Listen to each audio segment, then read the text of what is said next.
TV6 First Alert Weather with meteorologist Noel Navarro. Welcome back, everybody. The polar jet stream migrating northward and up from upper Michigan, that is, and allowing for the warm air to seep in and hold off that Arctic cold air well to the north of us. It's also holding off on any systems to bring in more than light showers of precipitation, whether it's rain or snow. It's starting to dissipate over Sault Ste. Marie at this time. Just watch out for some patchy freezing drizzle, even some dense fog as we turn icy overnight to your future radar and temperatures. So just some spotty mixed precipitation, but breaks in the clouds at times will start to pick up, though, those clouds overnight and through your morning commute with temperature lows from the 20s to lower 30s. That's it. This time of year, it's around 10 degrees.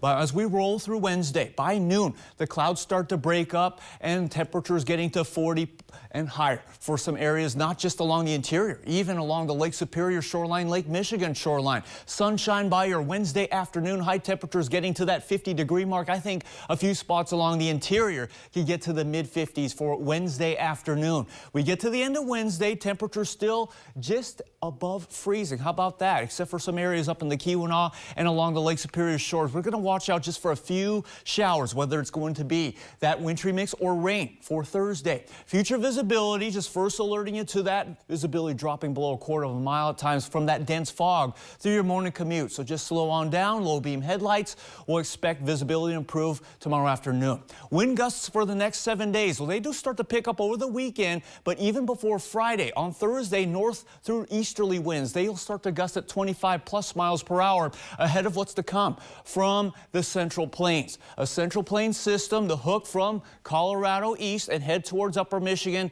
and it looks to bring moderate to heavy rain chances. They typically do.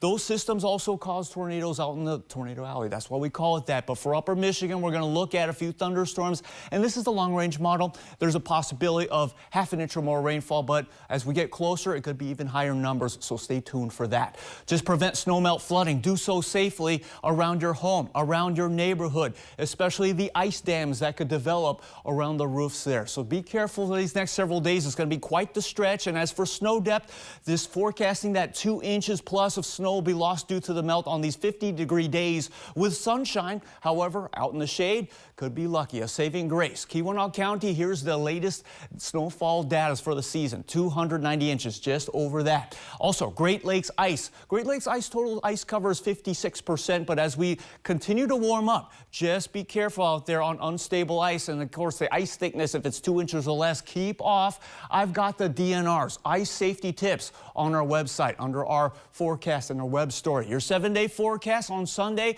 we start to spring forward, and it's going to be another warm day, but winter looks to make a comeback. Next Tuesday through Wednesday, we'll get a clipper system that'll start to bring more snow than rain. We'll stay tuned for that. But you know what? I feel for the month of March, more warm days winning out over the cold, guys. We're here for the warmth. I'm here for the warmth. I certainly am as well. I'm ready to not hear the word snow or ice for a little while. Yeah, and how about highs around 50, Brady? Ooh, I'm excited for that. Okay, all right. Thank you, Noel.